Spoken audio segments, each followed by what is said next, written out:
नमस्कार, मी शरद राजवडे. आज आपण शेअर मार्केट यांची प्राथमिक माहिती मिळवणार आहोत की शेअर मार्केट म्हणजे काय.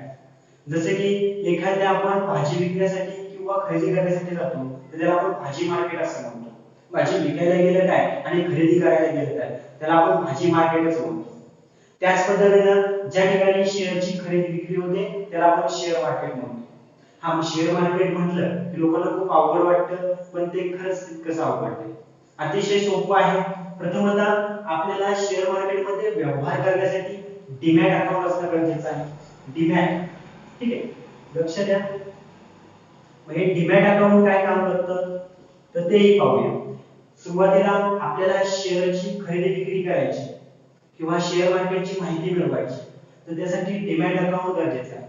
मग हे डीमॅट अकाउंट कसं ओपन करायचं तर आपल्या व्हिडिओच्या डिस्क्रिप्शनला डीमॅट अकाउंट ओपन करण्याची लिंक आहे. तुम्ही फ्री मध्ये डीमॅट अकाउंट ओपन करू शकता. मग ज्यावेळेस डीमॅट अकाउंट ओपन करता त्यावेळेस आपल्याला बँक अकाउंटच्या पण डिटेल्स द्यावे लागतात. मग बँक अकाउंट आणि डीमॅट अकाउंट एकमेकांशी एकत्रितरित्या कनेक्ट असतात. ठीक आहे, डीमॅट अकाउंट आणि बँक अकाउंट एकमेकांशी कनेक्ट असतात. उदाहरणार्थ या डीमॅट मध्ये फंड आहे 0 रुपये हा फंड आहे. हा फंड ऍड करण्यासाठी आपल्याला बँक अकाउंट मधून या डीमॅट अकाउंट मध्ये आपण फंड ट्रान्सफर करू शकतो. ठीक आहे, कारण ज्यावेळेस आपण डीमॅट अकाउंट ओपन करतो तर त्यावेळेस डीमॅट अकाउंट ओपन केल्यानंतर आपण एक ऍप डाउनलोड करतो. त्या ऍप मध्ये तशी सिस्टीम असते फंड ऍड करायची. ज्यावेळेस फंड ऍड करायचा असेल तर त्यावेळेस बँकेतून पैसे या फंड मध्ये ऍड होतात आणि ज्यावेळेस आपल्याला विथड्रॉल करायचा असेल तर त्यावेळेस फंड मधले पैसे बँकेत आपण पुन्हा एकदा टाकू शकतो. त्यामुळे ती अतिशय सोपी प्रोसेस आहे आणि ही प्रोसेस समजण्यासाठी मी त्यावर व्हिडिओ सुद्धा बनवलेले आहेत प्रॅक्टिकल सहित. तर त्यामुळे डीमॅट अकाउंट हे बँक अकाउंटशी कनेक्ट असतात. फंड हा डीमॅट मधला फंड असतो. या फंड मध्ये जर आपण बँक अकाउंटचे पैसे या फंड मध्ये ट्रान्सफर केले, उदाहरणार्थ आपण 1000 रुपये जर ट्रान्सफर केले तर या फंड मध्ये 1000 रुपये दिसतात. मग आपण काय केलं, समजा या शेअरची खरेदी केली, आपण एबीसी शेअरची खरेदी केली की जो शेअर 100 रुपये आहे, अशा आपण 10 शेअर खरेदी केले तर 1000 रुपये ज्याच्यातून आपण शेअर घेतले त्याला ऑटोमॅटिक जातात. ऑनलाईन सगळे व्यवहार आहे आणि त्याच्यातून आपल्या डीमॅट मध्ये 10 शेअर येतात. ठीक, अशा पद्धतीचं हे गणित आहे. म्हणजे याचा अर्थ की आपण 1000 रुपयाची गुंतवणूक केली, ती एबीसी कंपनीमध्ये 10 शेअर अशी. कारण एका शेअरची किंमत आपण उदाहरणासाठी पकडली आहे 100 रुपये. मग खरंच ते 100 रुपये असते का? हो असते. 1 रुपयापासून शेअर असतो तो 1 लाख 2 लाखापर्यंत पण शेअर आहे. जसे की एमआरएफ चा शेअर 98,000 ला आहे. तसंच 1 रुपयापासून शेअर ची किंमत ही असते. 1 रुपयाच्या पण खाली शेअरची किंमती असतात पण त्यांना पेनी स्टॉक म्हणतात. एक 10-20 रुपयाच्या खालचे सगळ्या स्टॉकला पेनी स्टॉक म्हणतात. पण ते नवीन जी लोक असतात ते खरेदी करतात. खरं तर चांगले शेअर घेणं गरजेचं आहे, चांगल्या कंपनीचा अभ्यास करणं गरजेचं आहे. ठीक आहे, असो तो विषय आपला फंडामेंटल अनालिसिसचा आहे. सध्या तरी सुरुवातीला आपल्याला फक्त हेच पाहायचंय की डीमॅट अकाउंट बँक अकाउंटशी रिलेटेड असतं. डीमॅट मध्ये फंड असतात, तो फंड ऍड करणं आणि विथड्रॉल करणं म्हणजे पुन्हा बँकेत पैसे ट्रान्सफर करणं हे आपल्याच हातात असतं. जसं ऍप असतं आपल्याकडे. ज्यावेळेस आपल्या फंड मध्ये 1000 रुपये असतात तर आपल्याला एखादी खरेदी करायची तर ते 1000 रुपये दुसऱ्या एखाद्या व्यक्तीला जातात की जे आपल्याला माहित नसते की कोणत्या व्यक्तीला गेलेत, परंतु त्या ठिकाणाचे 10 शेअर आपल्याला लगेच आपल्या डीमॅट मध्ये जमा होतात. एवढी सोपी प्रोसेस आहे. जेव्हा कदाचित एका शेअरची किंमत 100 रुपये होती आणि त्या ठिकाणी आपण 1000 रुपये गुंतवले, ती जर वाढली तर आपल्या 10 शेअरची किंमत सुद्धा आपल्या पोर्टफोलिओ मध्ये वाढलेली दिसेल. मग 1000 चे 1100 रुपये सुद्धा होतात किंवा 1200 रुपये सुद्धा होतात आणि अशा पद्धतीने आपल्याला 1000 रुपयावर 100-200 प्रॉफिट कमवता येते. ठीक आहे, पण त्यासाठी आपल्याला अभ्यास करणं गरजेचं आहे. कोणती कंपनी निवडायची हेही महत्त्वाचं आहे. ठीक आहे, आता ही झाली छोटीशी बाजू. डीमॅट अकाउंट खोलण्यासाठी आपला आधार कार्ड मोबाईलला लिंक असावा, पॅन कार्ड, बँकेचा अकाउंट, त्याच्यानंतर IFSC कोड आणि फक्त 10 मिनिटं लागतात डीमॅट काढण्यासाठी. जास्त काही डीमॅट काय अवघड नाही आणि पाण्यात पडल्याशिवाय पण पोहायला येत नाही. ठीक आहे, हे समजणार नाही तुम्हाला. तो बाय कसा करायचा, शेअर सेल कसा करायचा याचे प्रॅक्टिकल मी माझ्या YouTube चॅनलला आहेतच. ठीक आहे, आता सुरुवात करूया आपण. शेअर मार्केटचा टायमिंग काय आहे आणि दिवस कोणते आहेत. तर लक्ष द्या, सोमवार, मंगळवार, बुधवार, गुरुवार आणि शुक्रवार असे 5 दिवस हे मार्केट चालू असतं. शनिवार रविवार मार्केटला सुट्टी असते. सोमवारी सकाळी 9 वाजता मार्केट ओपन होतं ते 9:15 पर्यंत, सकाळी 9:15 पर्यंत. इथं सकाळ करतो, याला म्हणतात पूर्व मार्केट. आता हा मराठी शब्द वापरला, प्री मार्केट म्हणतात सगळे त्याला, पण ठीक आहे, पूर्व मार्केट. या ठिकाणी आपल्याला व्यवहार करता येत नाही. या ठिकाणी आदल्या दिवशी ज्यांनी व्यवहार केले किंवा सकाळी 9च्या आधी ज्यांनी व्यवहार केले त्यांचे व्यवहारच किती होतात. ठीक आहे, आणि त्यावरून त्या मार्केटची प्राइस ठरते आज कितीला ओपन होणार आहे ते. तोही पुढला भाग आहे, पण ते तुम्हाला हळूहळू समजेलच. त्याच्यानंतर आपण खरेदी कधी करू शकतो, तर 9:15 ते दुपारी 3:30 पर्यंत आपण खरेदी आणि विक्री करू शकतो. लक्ष द्या, 9:15 ते 3:30 पर्यंत आपण त्या जो शेअर आहे त्याची खरेदी आणि विक्री या वेळेत करू शकतो. ठीक आहे, मग ही वेळ अतिशय महत्त्वाची आहे. या वेळेतच मार्केट चालू असतं. शनिवार रविवार सुट्टी असते, तसंच काही हॉलिडे असतात त्या दिवशी सुद्धा सुट्टी दिलेली असते मार्केटला. अशा पद्धतीने हा मार्केटचा टायमिंग आहे.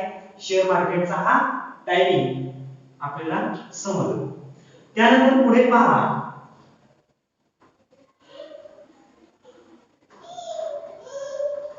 खरं तर खूप अवघड भाषा वापरत नाही, अतिशय सोप्या पद्धतीनं सांगत आहे. आणि जर काही असतील तर तशा कमेंट्स तुम्ही करा. ठीक आहे, आता लक्ष द्या, ज्यावेळेस एखादी कंपनी आहे, उदाहरणार्थ ABC कंपनी आहे, तिचा एक शेअरची किंमत, एका शेअरची किंमत ही 100 रुपये आहे.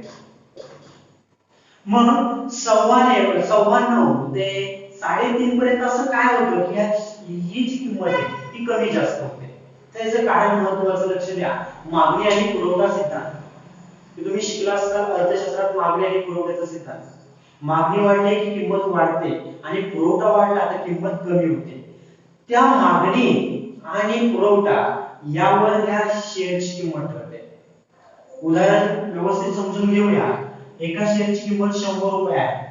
ठीक आहे, आणि ABC कंपनीने चांगलं काहीतरी केलं किंवा चांगलं काहीतरी बातमी आली तर त्यामुळं खरेदीदार करणाऱ्यांची संख्या वाढेल. आणि खरेदीदार जर वाढले, काही कारण असेल त्याला वाढण्यासाठी मागे, म्हणजे न्यूजच यावी असं काही नाही, खरेदीदार जर वाढले तर 100 रुपयाची किंमत ही 104 प्लस, म्हणजे 102, 103, 104 प्लस किती पण वाढू शकते. अशा पद्धतीने जर खरेदीदार वाढले तर 100 रुपयाची किंमत 104, 105 वाढेल आणि मग आपल्याला नफा मिळेल, असा त्या पाठीमागला अर्थ आहे. जर विक्रेता हे शेअर जर विकत असेल जास्त प्रमाणात तर मात्र ही शेअरची किंमत 100 रुपयावरून खाली येते, म्हणजे 97, 95. आणि जर आपण 100 रुपयाला खरेदी केली असेल तर त्या ठिकाणी मात्र आपला लॉस होईल. तर मग आपल्याला कोणती कंपनीचे शेअर घ्यायचे, ते वाढतीलच का नाही याच्यासाठी आपल्याला चार्ट पॅटर्नचाही अभ्यास करावा लागतो. चार्ट पॅटर्न आहे, खरं तर चार्ट पॅटर्नचे वेगवेगळे प्रकार पडतात, त्याचे सुद्धा मी व्हिडिओ टाकलेले आहेत, ते तुम्ही व्यवस्थित पहा. आता लक्ष द्या, या कंपनीचे शेअर 100 रुपयाला आहे. मग गेल्या वर्षी ते किती रुपयाला होते, एक महिन्यापूर्वी ते किती रुपयाला होते, या सर्व डिटेल्स या ट्रेडिंग ऍप, जो आपण ट्रेडिंग ऍप म्हणजे डीमॅट अकाउंट जर खोलल्यानंतर एक ऍप मिळतं आपल्याला, ट्रेडिंग ऍप म्हणतो त्याला आपण, तर त्यामध्ये संपूर्ण चार्ट असतात. ठीक आहे, गुगल वर जरी सर्च केलं तरी चालेल, तरी तिथे तुम्हाला ते चार्ट दिसतील. ठीक आहे, म्हणजे चार्ट कशा पद्धतीचे असतात, अशा पद्धतीचे चार्ट असतात. ठीक आहे, इथं 1 वीक, 1 वीक, 1 मंथ, 1 इयर, ठीक आहे, आणि तो ऑल म्हणजे संपूर्ण वर्षाचे शेअर. म्हणजे संपूर्ण वर्षभरात संपूर्ण जेवढे वर्ष आतापर्यंत झाले त्या शेअरला ते संपूर्णपणे मार्केट आपल्याला त्याच्यातून दिसतं. मग या शेअरची किंमत आता या ठिकाणी काय असते, किंमत असते. मग किंमत कितीने वाढली कितीने कमी झाली हे चार्ट नुसार समजतं. चार्टला आपण मराठी भाषेत काय म्हणतो, तक्ता असं म्हणतो. काय म्हणतो, तक्ता. मग या प्राइस समजा आपण 1 वीक वर क्लिक केलं तर 1 वीकचा आपल्याला लगेच चार्ट दिसतो. ठीक आहे, अशा पद्धतीने चार्ट वर गेलेला दिसतो. त्यानंतर पुढे पाहूया, अशा पद्धतीने खाली आलेला दिसतो. पुढे वर गेला, पुढे खाली आला, पुन्हा वर गेला. अशा पद्धतीने हे चार्ट वर जाताना आपल्याला दिसतात. मग आपल्या लक्षात येतं की या ठिकाणी टायमिंग काय आहे, या ठिकाणी डे, हे डे वाईज असतात. डे काय आहे, टायमिंग काय आहे, म्हणजे टाइम फ्रेम नुसार असतात खरं तर कॅन्डल्सची. तो पुढे आता हळूहळू अभ्यास होईलच तुमचा, त्यात काहीच विषय नाही महत्त्वाचा.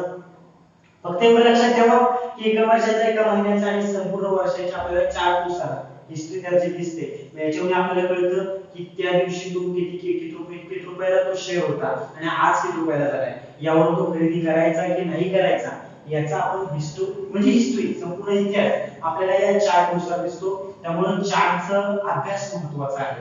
चार्ट अनालिसिस आणि फंडामेंटल म्हणजे त्या कंपनीची बॅलन्स शीट, प्रॉफिट असेल किंवा लॉस असेल, त्या संपूर्णपणे त्याचा अभ्यास असायला हवा. त्या कंपनीच्या संपूर्णपणे डिटेल्स आपल्याला माहिती असायला हवे.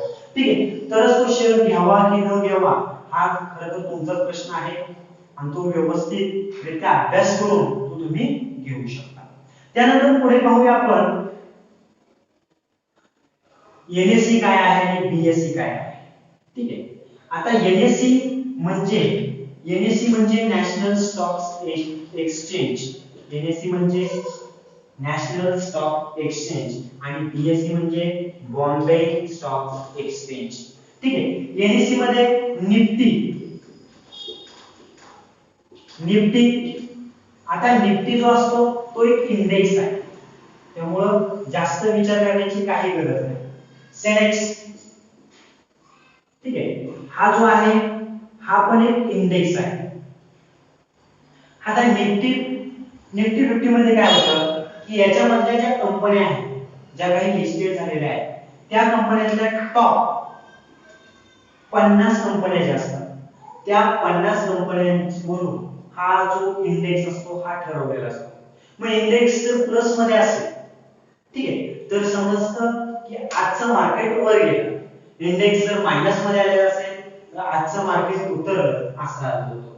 यामध्ये सुद्धा अशाच पद्धतीने इंडेक्स असतो की ज्याच्यातून आपल्याला तो प्लस गेलाय तर आपल्याला समजतं बीएससी म्हणजे बॉम्बे स्टॉक एक्सचेंज यांचे जे कंपन्या आहेत लिस्टेड कंपन्या त्यांच्या किमती वाढलेल्या आहेत. या इंडेक्स नुसार ठरतात.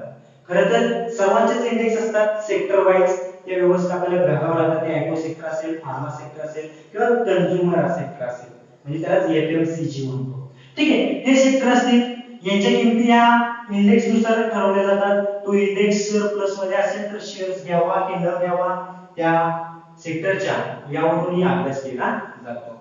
आता लक्ष द्या आपल्याला अभ्यास महत्त्वाचा आहे. मग अभ्यास कुठून केला जातो तर लक्ष द्या, एनएससी एक वेबसाईट आहे. एनएससी वेबसाईटला भेट द्या. एनएससी वेबसाईटला भरपूर माहिती आहे, ती तुम्ही व्यवस्थित पाहू शकता. त्यानंतर पुढे टीव्ही चॅनल आहेत. म्हणजे जे टीव्ही चॅनल जे तुम्हाला दिसतात, टीव्ही चॅनल जे दिसतात ते पण तुम्ही सगळे व्यवस्थित हिंदी मध्ये आहेत. खरं तर चॅनल जे आहे ते तुम्ही पहा, अभ्यास करा. टीव्ही चॅनल, एनएससी या जरी दोन गोष्टी तुम्ही पाहिल्या तरी तुमच्या लक्षात येईल की शेअर मार्केट काय आहे, त्याच्या किमती कशा आहेत. तसंच गुगलवर सर्च करा. समजा एसबीआय किंवा झील, एसबीआयएन असं त्याचं नाव आहे एसबीआय बँकेचं, त्याचं जरी टाकलं share price, SBI share price, तरी सुद्धा तुम्हाला एसबीआयच्या शेअर प्राइस जो आहे तो तुम्हाला व्यवस्थित लक्षात येईल किंवा गुगलवर सर्च केल्यावर तुम्हाला लगेच त्याच्याविषयी माहिती मिळेल. त्याच्यानंतर बाकीच्या पण भरपूर आहेत, मनी कंट्रोल असेल किंवा बऱ्याच वेगवेगळ्या वेबसाईट आहेत, प्रायव्हेट वेबसाईट की ज्याच्याद्वारे ही माहिती दिली जाते. तुम्ही व्यवस्थित अभ्यास करा, छानपैकी अभ्यास करा आणि मगच डीमॅट अकाउंट ओपन करा. ठीक आहे, धन्यवाद.